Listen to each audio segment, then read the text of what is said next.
A'udzu billahi minasy syaithanir rajim. Bismillahirrahmanirrahim. Walaqad yassarnal Qur'ana lidzikri fahal mim muddakir. Wa qala aidan inna nahnu nazzalna dzikra wa inna lahu lahafizun. Wa qala Nabi sallallahu alaihi wasallam khairukum man ta'allama al-Qur'an wa 'allamah. Sadaqallahul azim wa sadaqa rasuluhun nabiyul karim wa nahnu ala dhalika minasy syahidin wasyakirin walhamdulillahi rabbil alamin. Sahabat fillah yang dirahmati Allah Subhanahu wa taala, Al-Qur'an kalamullah sebagai pedoman hidup kita wajib kita pelajari. Allah yang Maha Rahman, yang Maha Rahim menurunkan Al-Quran sebagai kebutuhan manusia agar hidup tentram dan bahagia. Akan tetapi pada kenyataannya justru lebih banyak manusia yang ingkar daripada yang beriman dan mentaati Al-Quran. Fenomena ini Allah Subhanahu wa ta'ala gambarkan dalam ayat suci Al-Quran, surah Al-Furqan ayat 30.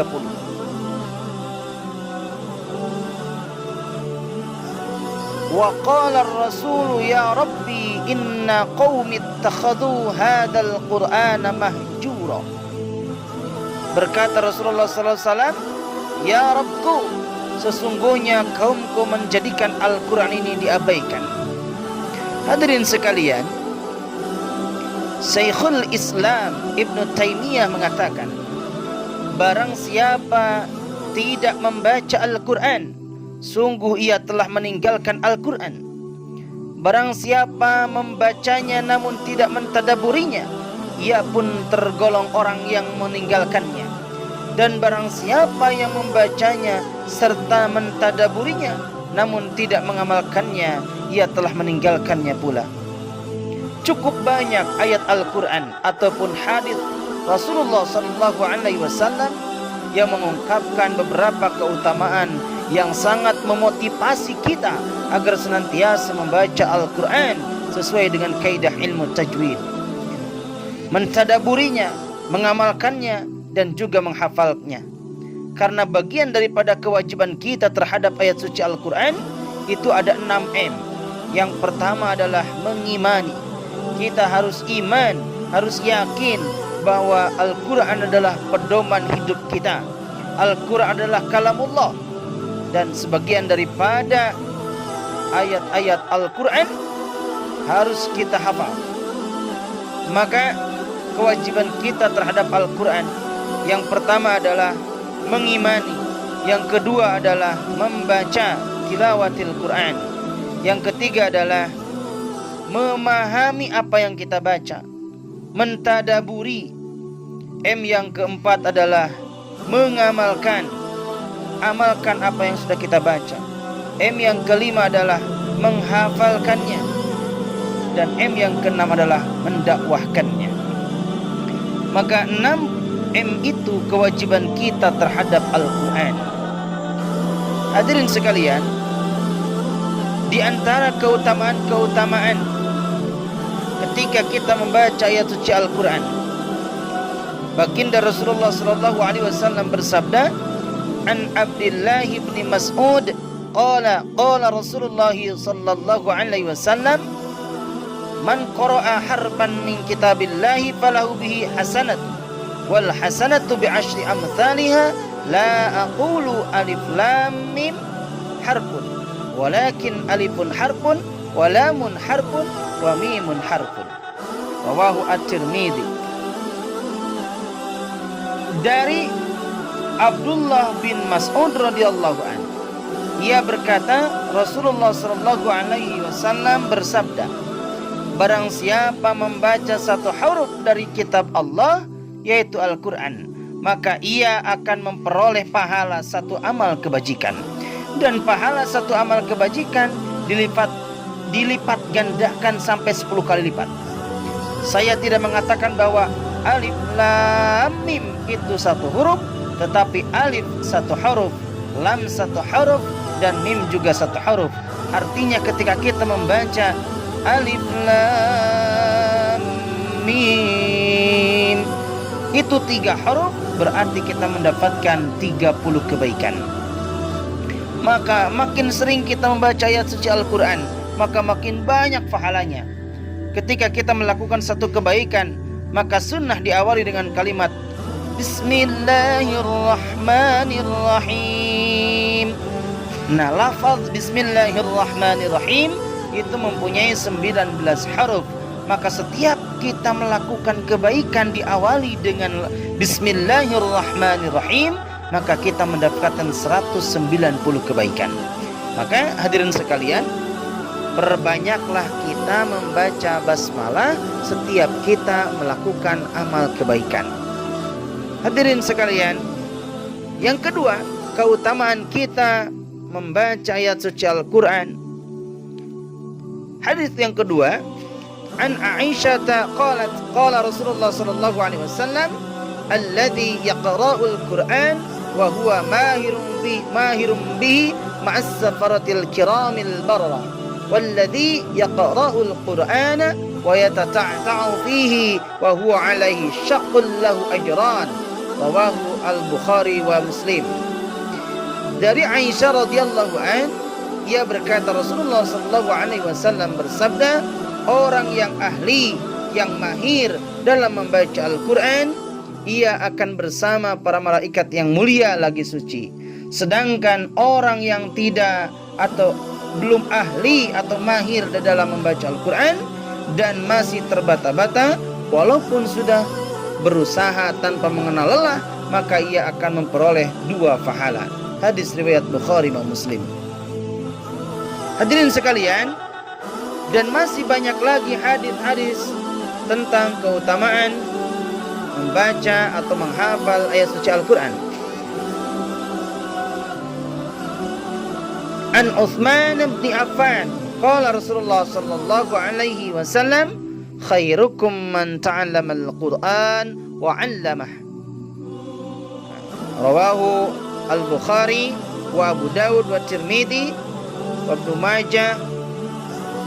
Dari Utsman bin Affan radhiyallahu an, ia berkata Rasulullah sallallahu alaihi wasallam bersabda, orang yang paling baik di antara kalian adalah orang yang mempelajari Al-Quran dan mengajarkannya. Maka kalau kita ingin menjadi sebaik-baik manusia, maka jadilah kita seorang yang belajar atau mengajarkan Al-Quran. Maka insya Allah kita sekalian akan menjadi keluarga Allah Subhanahu wa taala, menjadi manusia-manusia terbaik pilihan Allah Subhanahu wa taala. Hadirin sekalian, hadis selanjutnya, an Abi Umamah al-Bahili qala sami'tu Rasulullah sallallahu alaihi wasallam yaqulu iqra'ul Qur'ana fa innahu ya'ti yaumil qiyamah syafi'an li ashabi. Rawahu Muslim. Dari Abu Dawud, Umamah al-Bahili radhiyallahu an, ia berkata, saya mendengar Rasulullah sallallahu alaihi wasallam bersabda, bacalah Al-Quran karena ia pada hari kiamat nanti akan datang untuk memberikan syafaat kepada sahabatnya, yaitu orang yang akrab terhadap Al-Quran. Maka orang yang rajin membaca ayat suci Al-Quran, apalagi dihafal, maka nanti di yaumul qiyamah Al-Quran akan memberikan syafaat kepada ahlinya, kepada orang yang selalu mencintai Al-Quran. Hadirin sekalian, di dalam belajar ayat suci Al-Quran, metode semuanya bagus. Saya pernah belajar tentang metode Yanbu'a, metode Al-Qasimi, metode Ilhamku, dan metode-metode yang lainnya. Semuanya metode baik. Tetapi ada metode yang dipraktekkan baginda Rasulullah sallallahu alaihi wasallam, metode yang dicontohkan langsung oleh Jibril dan Rasulullah, dan metode asli itulah namanya adalah metode talaqi, Maka talaqi itu dipraktikkan oleh Jibril, malaikat Jibril dan Rasulullah SAW. Jibril membaca, lalu baginda Rasulullah membaca. Begitupun sebaliknya, baginda Rasulullah SAW membaca, Jibril mendengarkannya. Maka yang paling baik adalah ditalaqi. Ketika kita mempunyai murid, maka kita berikan contoh bacaan yang benar, lalu murid kita mengikutinya, dan dites muridnya untuk membaca, lalu kita mendengarkannya. Dan apabila ada kesalahan, maka diperbaiki. Itu adalah metode talaqi. Maka insya Allah dengan metode talaqi ini akan mempermudah di dalam proses belajar Al-Quran.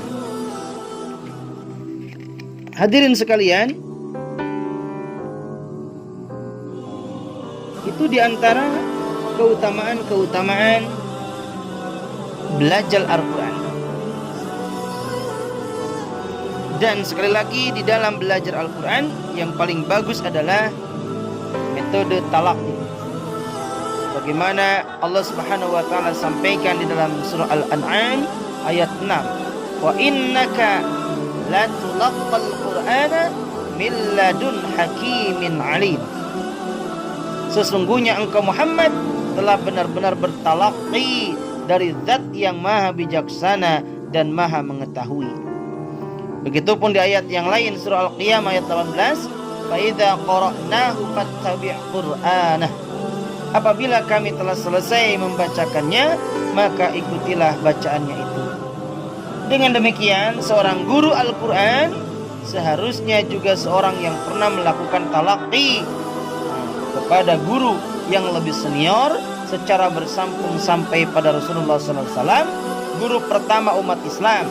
Inilah yang diistilahkan dengan sanad.